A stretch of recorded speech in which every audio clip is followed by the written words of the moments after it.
You've been told you're lazy. Maybe you've told yourself that. Late at night, staring at a task you didn't finish, a goal you didn't chase, a version of yourself you didn't become. And the word that shows up is lazy. It feels true. It feels like an explanation. It is not an explanation. It is a verdict. And it's usually wrong. Laziness, as most people use the word, doesn't exist. Not in the way you think it does. There is no gene for it. No character flaw sitting at the center of a person, quietly sabotaging their life for no reason. What you call laziness is almost always something else wearing its clothes.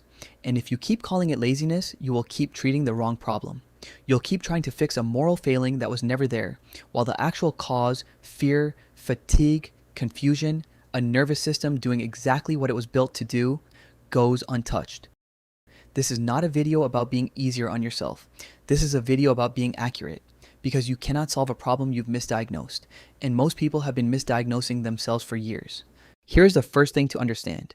The brain does not evaluate a task by how important it is to your future. It evaluates a task by how it feels right now. This is not a flaw in the system. It is the system working exactly as designed.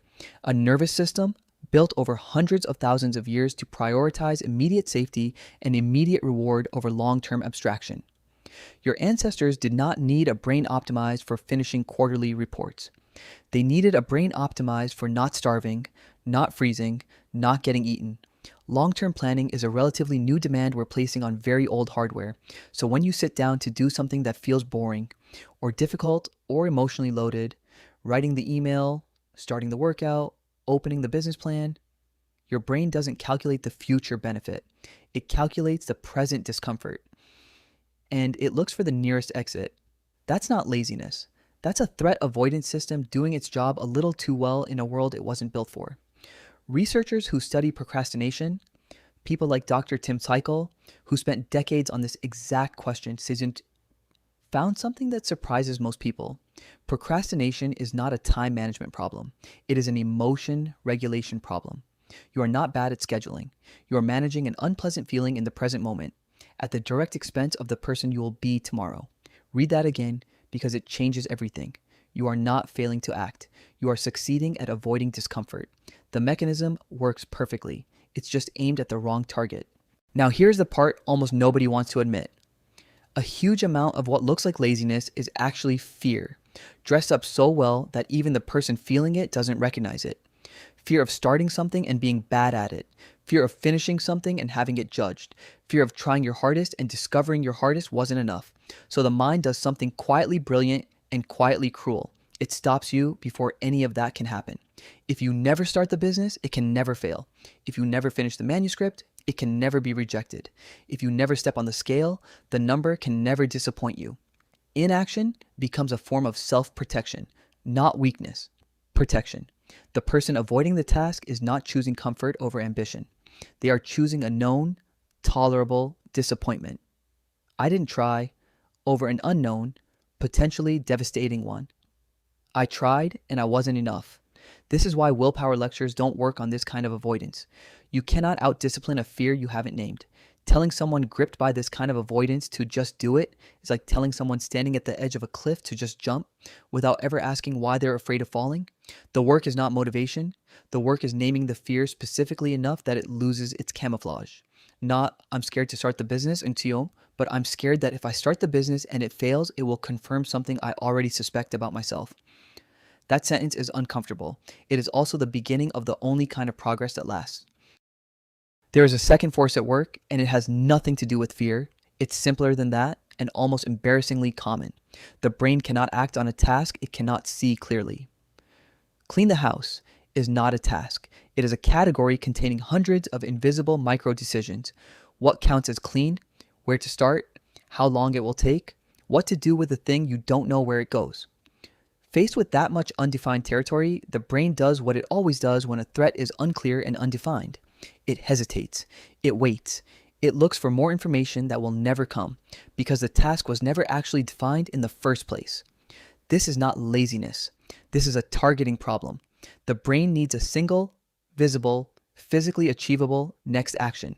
Not a category, not an outcome, not a version of your future life, just the next physical motion. Put 5 dishes in the sink is a task. Clean the house is a fog.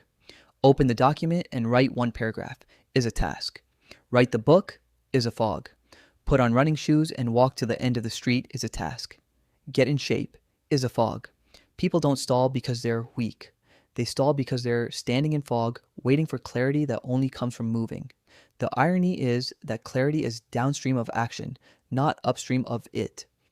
You don't think your way into a clear plan and then act. You act one small, defined, almost insultingly simple step, and the fog clears just enough to see the next one. Here is something almost nobody tells you about motivation. It is not a cause. It is a consequence. Most people wait to feel motivated before they act. They treat motivation like fuel that has to exist first, before the car can move. But motivation studies, going back decades, show something closer to the opposite. Motivation is driven by anticipated reward, and anticipated reward is built through small, repeated proof that the action is worth doing. In other words, motivation shows up after you've already started, not before. This is why waiting to feel like it is a trap with no exit. You will rarely feel like it. The feeling of readiness is not a prerequisite for action. It is a byproduct of action already taken. The person who waits to feel motivated before writing the first sentence will wait forever. The person who writes one bad sentence and then another will find that motivation quietly arrives around sentence 4, uninvited, because the brain has started registering small evidence of progress. Discipline, then, is not the opposite of laziness. Discipline is what you use instead of motivation, precisely because motivation is unreliable and shows up late. You do not need to feel ready. You need to move first and let readiness catch up. There is one more possibility, and it deserves honesty instead of another lecture on discipline. Sometimes the tank really is empty. Self-regulation behaves, in many ways, like a finite resource across a day.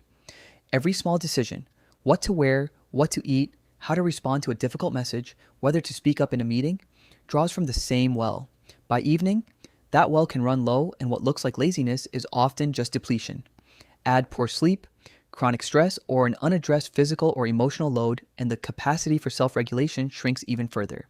This is not an excuse to abandon standards. It is a reason to stop treating every instance of low output as a moral failure.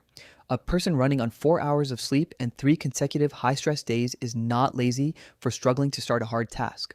They are depleted. The intervention is not shame. It's rest, recovery, and a temporary lowering of the bar until capacity returns. The Stoics understood this better than most modern productivity culture does. Discipline was never about grinding through every state of the body and mind as if they were irrelevant. It was about knowing which resistance was worth pushing through and which was information worth listening to. Confusing the two, treating every kind of tiredness as weakness or every kind of weakness as tiredness, is how people either burn out chasing false discipline or stay stuck mistaking real fatigue for character. There is a deeper layer still, for some people, and it deserves to be said plainly. If someone has tried and tried again, and failed again, not once, but repeatedly across years, in ways that felt outside their control, something happens that looks exactly like laziness from the outside, but is closer to a rational conclusion on the inside. It's called learned helplessness. The mind, having gathered enough evidence that effort doesn't change the outcome, stops recommending effort. Not out of weakness, out of a kind of broken logic that once made sense and now doesn't fit the current situation. This is not solved by being told to try harder. Telling someone in this state to simply push through is like telling someone who's been shocked every time they touched a wire to just grab it again and see.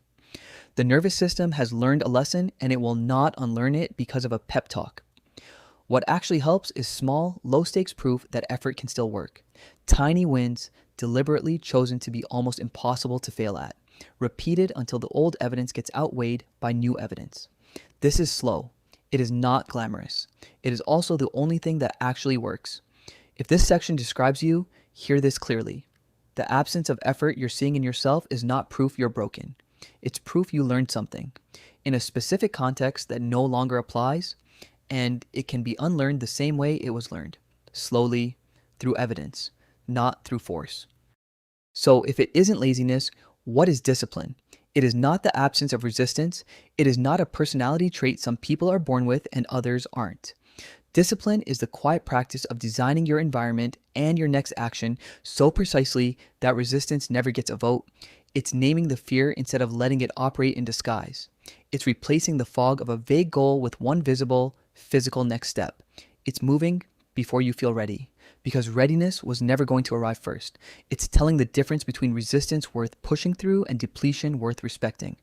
It's remembering that if trying stopped making sense once, it can start making sense again. Slowly, through small evidence, not through force. You were never lazy. You were unclear or afraid or tired or waiting for a feeling that was always going to arrive after the first step, not before it. The next task in front of you does not need your motivation. It needs one small, defined, physically possible next motion. Pick it up. Just the first line. The rest of the page will follow.